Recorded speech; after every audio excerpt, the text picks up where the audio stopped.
इस वीडियो में हम लोग बिहार बोर्ड द्वारा निकाले गए वर्ग 10 मैट्रिक के लिए विज्ञान विषय मॉडल पेपर सेट 2022 के सभी लघु उत्तरीय प्रश्नों को हम लोग यहाँ लिखित रूप में देखने वाले हैं और समझने वाले हैं। तो चलिए आइए प्रारंभ करते हैं।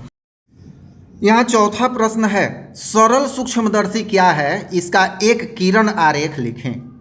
तो चौथा का परिभाषा, वह सूक्ष्मदर्शी जिसकी सहायता से निकटवर्ती सूक्ष्म वस्तुओं का सीधा आभासी व बड़ा प्रतिबिंब देखा जाता है, वह सरल सूक्ष्मदर्शी कहलाती है।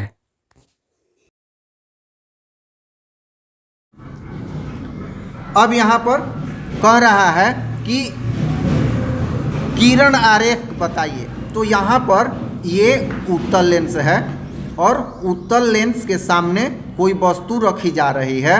इस वस्तु का प्रतिबिंब यहाँ बन रहा है।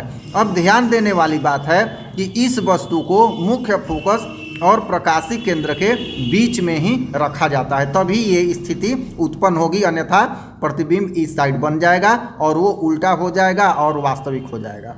तो यहाँ प्रतिबिंब जो बन रहा है ये काल्पनिक बन रहा है।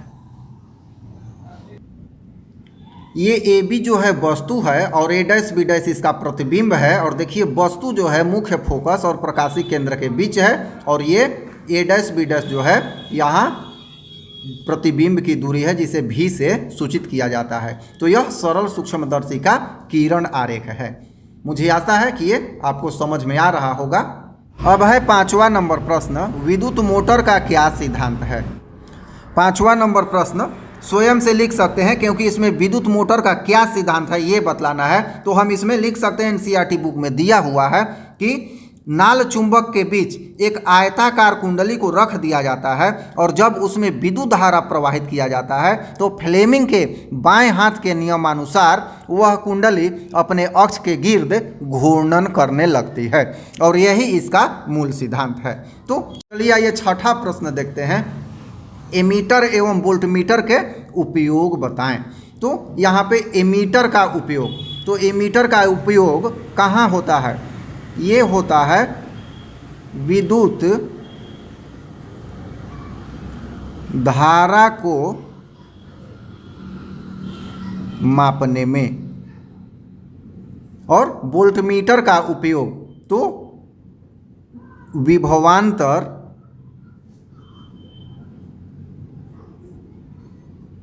को मापने में। तो ये इसका उपयोग हो गया। अगर अंतर पूछता तो लिख देते कि एमीटर को हमेशा श्रेणी क्रम में तथा वोल्टमीटर को हमेशा समांतर क्रम में जोड़ते हैं, लेकिन इसमें ये नहीं लिखना है, केवल उपयोग पूछ रहा है। तो यहाँ पे दोनों का उपयोग हो गया। 7वां और 8वां प्रश्न कैसे लिखेंगे ये आप आसानी से लिख सकते हैं, एनसीईआरटी बुक में दिया हुआ है। 7वां नंबर प्रश्न के लिए लिखेंगे कि पक्षमाभी पेशियों के द्वारा अभिनेत्र लेंस परिस्थिति के अनुसार मोटा अथवा पतला होता है, जिससे हमेशा प्रतिबिंब रेटिना पर ही बनी रहती है। तो इस क्षमता को अभिनेत्र लेंस की समंजन क्षमता कहा जाता है। 8वां नंबर प्रश्न है भू उष्मीय ऊर्जा। तो इसके बारे में लिखेंगे, वह ऊर्जा जो पृथ्वी की भूपर्पटी में संग्रहित ताप से विशेष युक्ति के सहारे बाहर ऊर्जा के रूप में निकाला जाता है और टरबाइन को घुमाकर विद्युत ऊर्जा भी प्राप्त की जाती है, तो उसे भू उष्मीय ऊर्जा कहते हैं। तो इस तरह से यहाँ 1 से लेकर 8 तक सभी प्रश्न जो भौतिकी विज्ञान के थे, 2 अंक स्तरीय थे, समाप्त हो गए। मुझे आशा है कि आपको अच्छा लगा होगा। अपना सुझाव और कमेंट जरूर लिखेंगे। धन्यवाद।